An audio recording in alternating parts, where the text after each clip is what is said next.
Hola, soy la Basmati de nuevo con vosotros. Hoy voy a hablar de una pieza del romanticismo, La muerte de Sardanápalos, que se supone de Eugène Delacroix. Se supone que es de Asurbanipal, pero no es Asurbanipal, he estado viendo la historia, es del hermano mayor. Resulta que Asurbanipal hereda parte del imperio, pero el hermano mayor le da muchísima rabia que herede parte, porque él considera que es el mayor y tiene que heredarlo todo. Entonces, Sardanápalos es el nombre griego que se le da, que no me acuerdo cómo se llamaba, porque estuve hablando de Asurbanipal, su hermano, su padre y su abuelo. Y entonces, Sardanápalos es un nombre griego, pero bueno, nos da igual. Esta es una obra que escribe, ¿cómo se llama?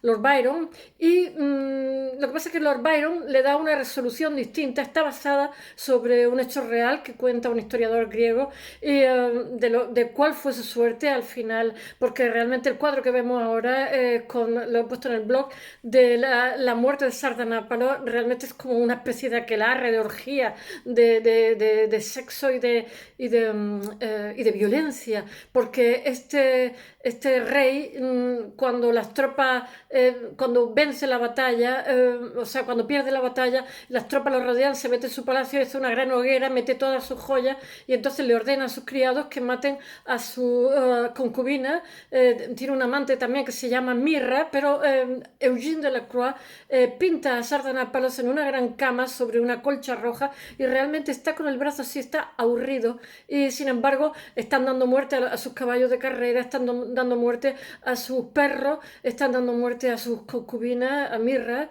y a su otra esposa, y bueno, es una composición en diagonal muy interesante, y sobre todo también es muy interesante de la Croix porque en el caso de la obra de Lord Byron, ya sabéis que en Inglaterra hay, como dice literatura inglesa, hay dos fases del romanticismo. El romanticismo surge en Alemania, a finales del siglo XVIII, y fruto del idealismo y de la Sturm und Drang.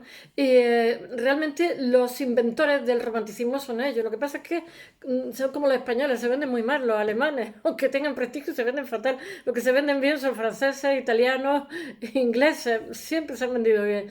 Y bueno, surge allí, producto del idealismo, la Sturm und Drang, y bueno, es muy gestual, los cuadros son muy dinámicos y esto corre como la pólvora. El romanticismo surge de la mano del liberalismo porque hay una nueva clase social. Realmente la revolución industrial es el laissez-faire, laissez-passer, no sé francés. Y bueno, hay una nueva clase que ya está ahí empujando la rebelión de las masas, que decía Ortega. Y bueno, esta nueva clase social, este estamento nuevo, tiene otros gustos totalmente diferentes y demanda productos al arte en función de sus gustos. Y entonces hay un cambio total bueno, en el esquema de lo que ha sido el arte hecho por y para señores, por y para la iglesia, etcétera, etcétera. Y el romanticismo es precisamente producto de eso. Bueno, el romanticismo también corta con lo que ha sido el neoclasicismo. Ahora os hablaré un poquitín del choque que tiene nuestro Delacroix con un pintor de su época.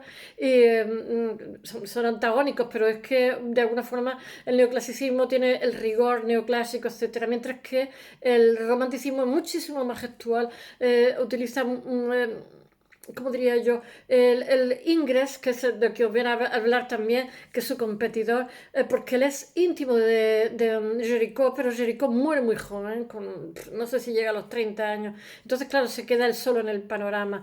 Y entonces él tiene, con Ingres le da muchísimo valor al dibujo, le da muchísimo valor tal. Y entonces él no es que no le dé valor a la composición y tal, lo que pasa es que habla más en términos pictóricos, y él utiliza un tipo de pincelada que ahora lo contaré. Bueno, voy a empezar porque si no os estoy contando las cosas a retazo. Realmente la muerte de Sardanápolis es solamente la excusa para que os hable de liberalismo, de Eugène Delacroix, de romanticismo, etcétera. Ya sabéis que el romanticismo es un canto encanto, la subjetividad, buscan mucho. El romanticismo, ahora lo contaré, se manifiesta de manera muy diferente en los diferentes países. En Pomerania, que es entonces Alemania, que es Suecia, pero luego es Alemania, tenemos nuestro Caspar Friedrich, que hace un tipo de cuadro muy, muy religioso, muy, ¿cómo diría yo?, muy melancólico, muy bonito, precioso. Y después tenemos en Inglaterra está, ¿cómo se llama? Bueno, ahora lo digo, porque en cada sitio el romanticismo exactamente, aunque parte de unas premisas parecidas, tiene unos resultados totalmente diferentes. Y bueno, ¿cómo se llama? Bueno, no me acuerdo, en Inglaterra lo tengo en la punta de la lengua, ahora miraré alguna chuleta que tengo por ahí. Bueno, ya sabéis que la muerte de Sardanápalos, que ahora os contaré, de Eugène Delacroix, es una orgía de erotismo y violencia, y en su época tiene muchísima hostilidad. A la gente no le gusta en absoluto. Lo ven caótico, lo ven fruto de la improvisación y todo parecido con la realidad, mera coincidencia. Hace muchísimos bocetos, lo que pasa es que utiliza un nuevo tipo de pincelada, es más pictórica el romanticismo francés que el neoclásico. Bueno, en 1798, Eugène Delacroix creo que muere con 65 años con un problema de laringitis. Fijaros qué curioso que hoy con los antibióticos hubiera sido nada. Que las cosas, qué morbosa que soy. En 1798 nace Eugène Delacroix en una familia diplomática. Se supone que es hijo de otro diplomático, otro hombre de Estado, porque el padre, esto es un cotilleo, el padre tuvo una enfermedad y no era fértil, en fin. Sus datos son conjeturas, no da exactamente igual, es que el parecido físico por lo visto era exactamente igual. Su padre es un diplomático, aunque él siempre es de buena familia, cuando quiere pintar le ponen un maestro maravilloso, lo promocionan a tope, o sea, su familia siempre lo protege, lo promociona, o sea, nunca tiene dificultades ni económicas y tal, pero es muy trabajador. Él es íntimo de Géricault, con quien coincide con su maestro y a la hora de estudiar, pero él se basa más en la pintura de Rubens y de Géricault que en la de su maestro, pero bueno, todo eso si lo cuento. Bueno, Eugène este es hijo ilegítimo, como he dicho, del estadista francés Talleyrand, que no sé cómo se dice en francés. Bueno, se forma con Pierre, tengo que mirar el nombre que se llama, Pierre Guérin, y allí es donde conoce a su amigo Théodore Géricault. Y bueno, que realmente es quien le influye muchísimo. Ya sabéis, Géricault hace la balsa de la Medusa. Él posa, él está allí en la balsa de la Medusa. Es un náufrago que está medio muerto o muerto entero. Es súper jovencito y además le encanta, se pasan días allí porque montan ellos interrogan a los supervivientes, entonces montan una balsa de la Medusa en el estudio de Géricault. Géricault lo que pasa es que era un bestia montando a caballo y todo, y de un golpe de caballo se muere. Y bueno, él realmente quien tiene influencias de Géricault y de Rubens. Él va mucho al Louvre cuando es estudiante y pinta a los clásicos. Ya sabéis que en una época los franceses hacían el Grand Tour, pero ya llega un momento que tienen un Louvre que es una maravilla, entonces pasan ya de hacer Grand Tour. Bueno, a Rubens y a Géricault son a quien admira y quien ejercen más influencia. Entonces, en 1820 llega la fama con una serie de pinturas románticas. Ya sabéis que en Francia había una tradición de salones que después la quiere importar Genius, que no me acuerdo cómo se llama, este catalán en la época de Franco, y hace los salones de otoño, los salones de no sé qué, pero es porque quiere emular esos salones de otoño a esos salones que hay en el siglo XIX en Francia. La verdad es que tiene mucho éxito y además de eso consigue que cantidad de artistas que son emergentes lleguen a ser, ya tengo aquí a mis amigos invasores haciendo de las suyas.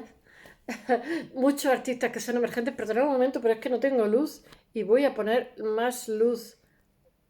Ahora, se hizo la luz.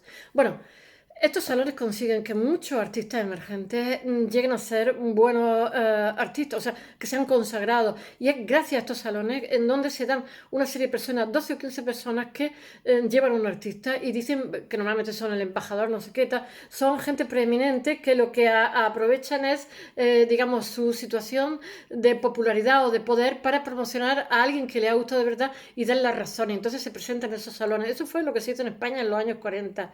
Eugenio d'Ors, es que no me salía, él se ponía el nombre para escribir The Genius. Él hizo un libro sobre, era muy inteligente, ¿eh? Había sido anarquista y luego se hizo en Cataluña lo acusaron de robar, tuvo un cargo grande con la biblioteca y después se pasó a Franco y se inventaba, se hacía, ¿cómo se llama? Uniforme y se inventaba las medallas, se inventaba los uniformes y se inventaba las medallas, se los diseñaba él, era una cosa tremenda. Se quedó con muchísimas piezas y también lo acusaron de birlar piezas en la época de posguerra. Bueno, pero aparte de eso, era una persona muy inteligente, muy culta y fue muy acertado lo que hizo con los artistas después de la posguerra hasta los años 50, durante 10 años, esos salones de otoño, fue maravilloso. Bueno, sigamos con Eugène Delacroix. Bueno, que en 1820 llega a la fama con una serie de pinturas románticas. Es que este cuadro que os digo es como un manifiesto del romanticismo en pintura, La muerte de Sardanápalo. Bueno, y bueno, culmina con La libertad guiando al pueblo, que ya hablé una vez de ese cuadro, La libertad guiando al pueblo, pero es como Agustina de Aragón, pero en versión francesa. Marianne, en 1832 su estilo gana serenidad después de su viaje, estuvo por España de viaje y pinta cosas de España, ¿eh? Y le encantó además, y además él dice que le influye muchísimo, viaja por Argelia, viaja por Marruecos y viaja por España también. Hoy hace frío, ¿sabéis lo que os digo? Que sigo abrigada. Y bueno, él dice que cambia totalmente, como le pasa también a Paul Klee, que va a Argelia, o sea, el sol le afecta para bien, tiene otra forma totalmente distinta de pintar. Bueno, durante la última fase de su carrera realiza murales de dimensiones grandísimas. En 1863 muere en París, como he dicho, una laringitis, tenía una laringitis crónica que le hacía tener que pasar largas temporadas en zonas mucho más templadas. La temperatura de París es dura, ¿eh? Porque yo tuve una niña allí viviendo un año y la verdad es que hacía un frío que pela, la cosa que me contaba, pero después si nos fijamos es que está bastante arriba y es interior. Bueno, el romanticismo, como he dicho antes, nace en Alemania con las Sturm und Drang, o sea, son fruto del idealismo y las Sturm und Drang, y sobre todo ¿cómo se llama? De la época de la Revolución Industrial, que realmente es un gusto, una nueva sensibilidad que demanda una nueva clase social y es una reacción a los valores de racionalidad que hay en el siglo de la luz, el racionalismo, ¿no? Del neoclásico. Esta corriente, esa racionalidad tan exagerada, exacerbada, esta corriente adquiere variedad de formas de expresión que difieren, como he dicho antes, según los lugares. En Gran Bretaña tiene la fantasía de William Blake. Bueno, sobre eso se ha discutido muchísimo.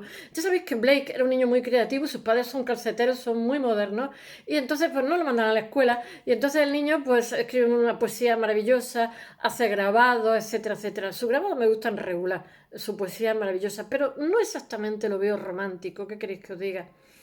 Pero bueno, en Inglaterra está también, que emigra allí, Henry Fuseli, lo que pasa es que se cambia el nombre porque los ingleses no podían pronunciarlo porque era un suizo, este artista era un suizo de la zona de Basilea, que son, ya sabéis que en Suiza se hablan 4 idiomas, y bueno, este era alemán y nadie sabía decir su nombre y se lo hizo inglés. Bueno, después está también los prerrafaelistas. Después, en España tenemos también de alguna forma a nuestro Goya con las brujas, los aquelarres y todas estas cosas. Después en Alemania tienen los nazarenos, ya lo sabéis, que son 40 años que los prerrafaelistas, que son como que vuelven al medievo, se van a Lucca a vivir a Italia, son unos flipados de mucho cuidado y me encantan las cosas que hacen, ¿eh? Lo que pasa es que artísticamente regulan. A mí me gusta lo que hacen, pero realmente están copiando fórmulas antiguas. Bueno, en Francia y Gran Bretaña, bueno, a ver, es que tengo aquí 2 gatos encima. En Francia y Gran Bretaña han decidido que se van por otro sitio, menos mal.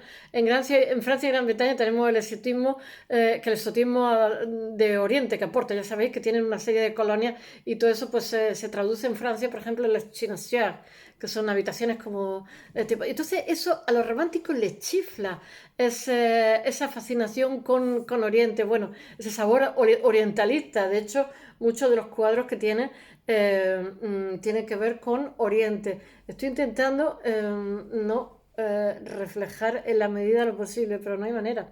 Bueno, En el pasaje del romanticismo, bueno, estamos en la época donde emerge el concepto de lo sublime, eh, dominada por Caspar David Friedrich, que he dicho antes, que después los nazis lo toman como referencia, pobrecillo que no tenía culpa, y después lo odian porque había sido el pintor preferido de los nazis, un pintor que había vivido 100 y pico años ahí, que ni pinchaba ni cortaba, pobre hombre, que además era súper sensible, ganó poquito dinero, bueno, no sé. Bueno, después está Turner y Constable, que a mí me encantan los dos.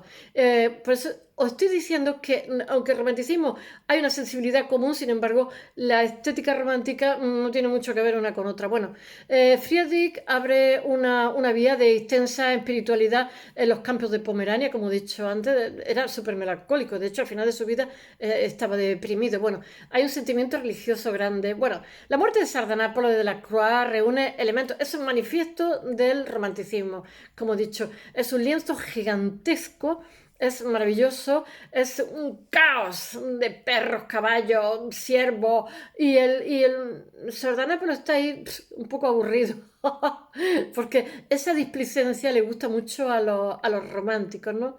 Bah. Bueno, él está contemplando la matanza de sus amantes, sus animales, sus perros, sus esclavos, sus caballos. Y bueno, es una actitud ahí con un aplomo que para que la pieza, él le da una solución distinta a Lord Byron. Él admira muchísimo a Lord Byron. Lord Byron ya sabéis que está la independencia de Grecia, que están luchando contra los turcos. Y bueno, él hace la batalla de Chios, que también la hace Eugene de la Croix. Y entonces, ya sabéis que Lord Byron, que además nace con un defecto de pie, digo, ¿cómo se va este tío? Que era un pijo, que era un niño rico, se va a hacer la guerra, pues fue, le dio una fiebre y se murió, no llegó ni a batallar, pero es que aparte era un chuchurrío de cuerpo, tenía un pie torcido perdido, ¿cómo se iba a ir a pegar?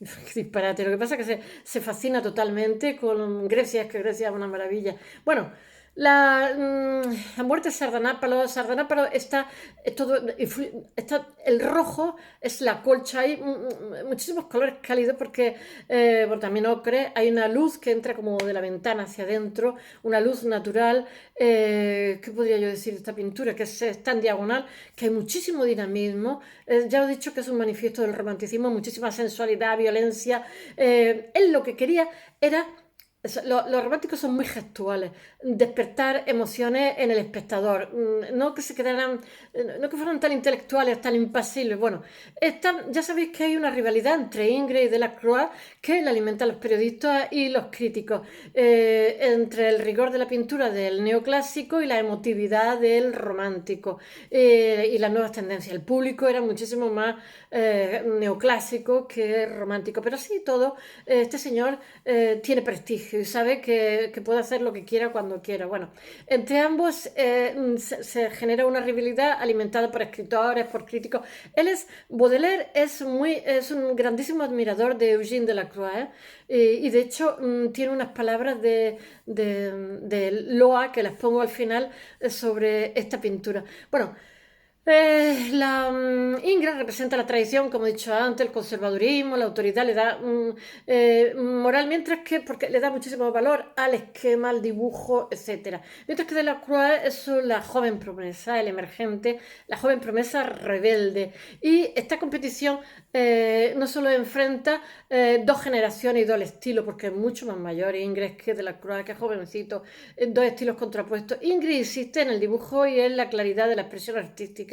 Y sin embargo Delacroix es más pintor, mucho más pintor. Sin embargo la gente lo ve eso como que deja el cuadro inacabado, como que deja el cuadro abocetado, porque el otro tiene como una especie de preciosismo. Delacroix ante todo es un colorista, y yo qué sé, que prefiere retratar el paisaje, el movimiento mediante pinceladas muy sueltas, que decimos nosotros en Bellarte. Se tiene la pincelada suelta, en fin, pero expresiva, ¿no? El otro, sin embargo, es como muchísimo más calculado los golpes que da. Bueno, en Francia la controversia romántica empieza en 1820. Delacroix causa gran revuelo, como he dicho antes, en el Salón de París de 1824 con la matanza de Chios, que la cuenta, ¿cómo se llama? Lord Byron. Él es un amigo de Lord Byron, íntimo de Lord Byron y muy admirador de su obra y la lee. Bueno, y entonces él hace lo de la matanza de críos porque dentro de la élite europea de este momento, lo de Grecia está teniendo muchísima repercusión. La lucha de independencia de Grecia. Bueno, el cuadro representa una escena de ruina y desesperación en la isla de Quíos, donde las tropas otomanas matan a 20.000 personas. Ya sabéis que las tropas otomanas han tenido siempre fama de crueles. Bueno, ¿y qué guerra no lo es? ¿Y qué guerra no lo es? Bueno, durante la guerra de independencia griega, bueno, el cuadro es tan criticado por el tema como por el estilo, porque el público dice que lo deja bocetado. Y acontece, todo esto acontece, los mato, 2 años antes o sea, la crítica que le hacen es que pinta el cuadro 2 años después de la matanza de Quíos. Entonces dice la gente que bueno, que eso no es un cuadro histórico, porque es casi que es periodístico. Y es la crítica conservadora, que los hechos tienen demasiada actualidad. A ver, que dicen que es más apropiado para el periodismo que para el arte. Ya sabéis que los cuadros históricos eran como el top dentro de lo que un artista podía aspirar era hacer cuadros históricos. Entonces, este hace un cuadro histórico sobre la matanza de Quíos y lo que le dicen es que está demasiado reciente para que eso sea histórico. Pero bueno, su amigo Jericó también lo hace, lo de la balsa de la Medusa, también lo hace de una cosa reciente. ¿Y por qué no? ¿Y por qué no? Porque no se puede hacer algo histórico, claro, por eso son tan rompedores. Pero la polémica no es tanto el tema como la originalidad de la técnica de Delacroix. Delacroix ha sido muy influido poco antes por la inauguración del salón, de otro salón, no me acuerdo cuál es. Entonces él ve un cuadro de John Constable que es maravilloso, que se llama El carro de Enoch. Y entonces esta obra en 1824 le vale una medalla de Carlos X de Francia. Bueno, el pintor inglés lo que aplica son ligeras pinceladas pequeñitas de color para adaptar su obra más a la sensación de que está suelta, la pincelada suelta y vitalidad. Blasco Ibáñez lo hace también al final de su vida, pinceladas sueltas.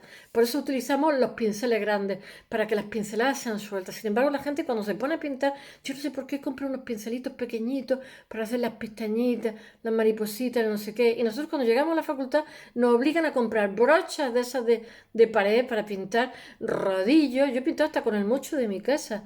Y para que la pincelada sea suelta, porque si no, estás dibujando, estás haciendo como un petit pois y lo que se trata es que sea una mancha que en unión con otras manchas formen un todo y eso es la pintura. Bueno, sí, con el mocho de mi casa además me salió una cosa chulísima.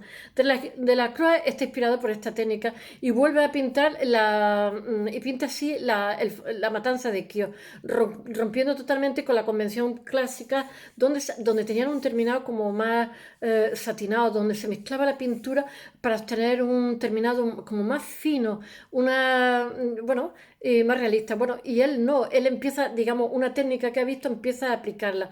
Y entonces lo que pasa es que es más emotivo, esa forma de pintar, esa gestualidad y esa pincelada suelta hace que el espectador no sea indiferente a lo que está haciendo. Y bueno, con esos trazos de pigmento. Bueno, un crítico califica la obra, bueno, pues en vez de ser la masacre, dice que es la masacre de pintura y que realmente que es un cuadro bocetado. Y esta crítica se convierte en habitual. Y ya sabéis que cuando alguien empieza a abrir algo, tiene muchísimas críticas. Es más, yo he conocido una persona que se dedicaba al tema de la ópera y dice que cuando no le silbaban empezaba a preocuparse. Cuando hace un montaje y no le silbaban empezaba a preocuparse porque decía, lo peor que hay es que te halaguen y te digan, qué bien. Dice, entonces es fatal, siempre necesita un golpe de silbido. Bueno, Delacroix, aunque entonces el público, aunque lo critica, lo cree capacitado de un potencial para hacer cosas mejores. Y no le gusta lo que pasa es que no le gusta que sea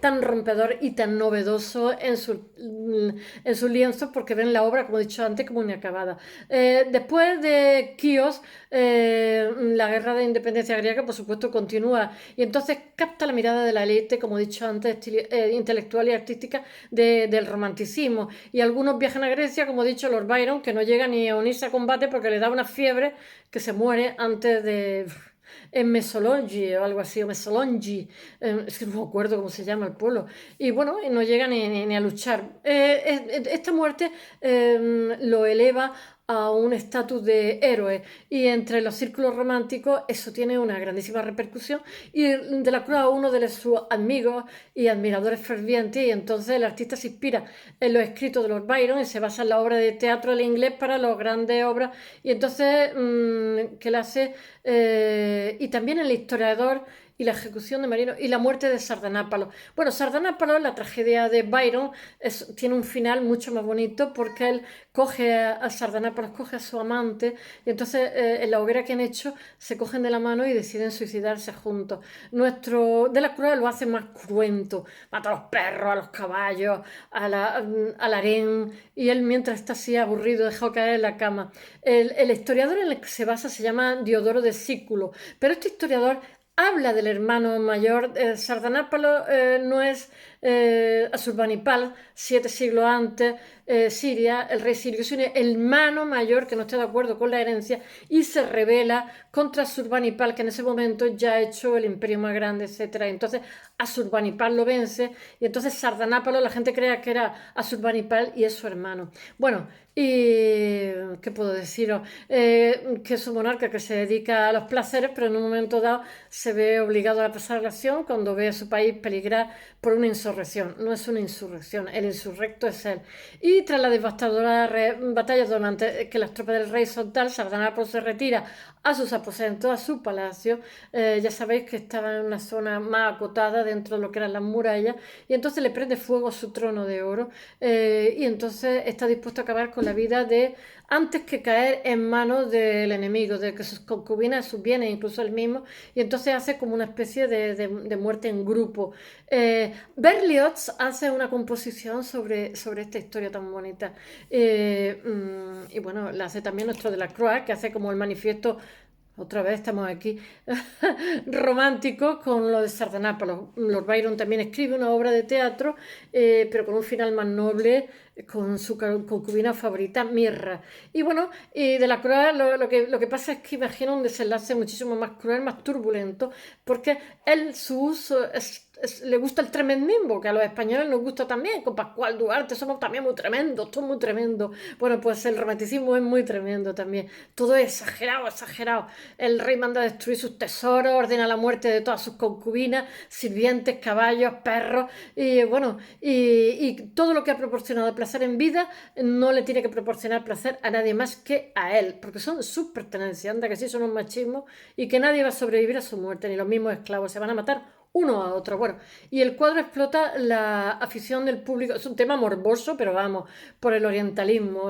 Hay una fascinación en estos momentos por Oriente, que es muy popular en Francia en estos momentos, sobre todo por las campañas de Napoleón, al tiempo que está también los estereotipos artificiales de Oriente. Ya sabéis que en este tiempo han llegado, ¿cómo se llama?, los grabados japoneses envolviendo las porcelanas. O sea, hay como una apertura de un mundo totalmente diferente y está todo el mundo fascinado con el lujo, la opulencia, la crueldad también de los orientes, todo así como tipificado, vamos. Y de la Croix se ayuda de varias fuentes para ilustrar su visión de la antigua Siria, 7 siglos antes del nacimiento de Cristo, sobre los relatos de Oriente Medio de su amigo Charles-Émile Champagne, no sé qué, Champagne Martin o algo así, Champagne Martin. Y los grabados de India de William Daniel, de donde extrae los detalles. Verás tú si voy a dar una torta aquí estos dos gatos, trae detalles arquitectónicos. Bueno, la muerte de Sardanápalo es el cuadro más abiertamente romántico de la Croix de todos los que hace, que son todos muy tremendos. He puesto mucho en el blog y recibe una acogida muy hostil cuando se exhibe en el Salón de París de 1828. La crítica lo tacha de inaceptable y confusa y condena al gusto del artista. Dice que le gusta mucho la violencia y el erotismo, pobrecillo.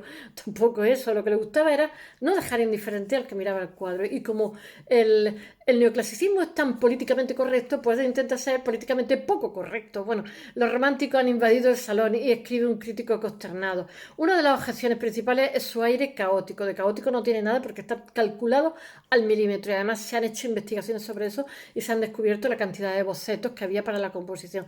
La crítica de la época alegra la confusión de la obra que se debe a una falta de tiempo en el detalle, la composición, pero Delacroix realiza infinidad de bocetos que he dicho y bueno, y sobre todo él ahí experimenta sobre la dinámica de grupo, hay muchísimos ritmos, o sea, muchísimas personas que van en dirección contraria, salvo el sardanápalo que está tumbado en la cama con una colcha roja, el resto están ahí apuñalándose, corriendo, pegando gritos.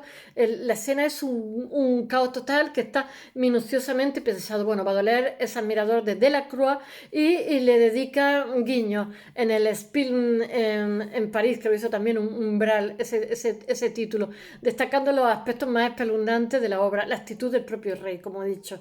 El rey está aburrido, está así mirando como... Esto es mío y hago lo que me da la gana con esto. Y eso es como una actitud muy romántica, porque los románticos tenían un punto pasivo cuando querían, o eran súper atacados, yo qué sé, con las tormentas, los rayos, el medievo, los cementerios, o eran totalmente pasotas de lo que encuentra. Bueno, él se encuentra inmerso en una vorágine que él mismo ha creado, aquí el sardanápalo, y sin embargo los objetos están siendo destruidos y los seres vivos, y él asesinado, y todo para satisfacer su voluntad vanidosa, aquí para nosotros. En medio de todo ese horror, el rey está reclinado, totalmente lánguido, impasible, oyendo los gritos de súplica de quienes le rodean, que no quieren morir, por supuesto. Y bueno, y el protagonista de cualquier obra clásica, pues nunca, nuestras obras clásicas nunca se hubieran comportado de esa manera, por Dios, todo lo contrario, la habrían salvado, le habrían dado los mejores caballos a su concubina para que escapara, ¿no? Escapara o no escapara, habrían sido otro el comportamiento. Ese hastío extremo del monarca, esa sensación de aburrimiento, es un rasgo muy típico de los románticos, como he dicho, pero tiene su punto de gracia, porque hay como un segundo término en la pintura, un primer término de violencia, muerte y erotismo, y un segundo término de apatía romántica. Bueno, hasta mañana.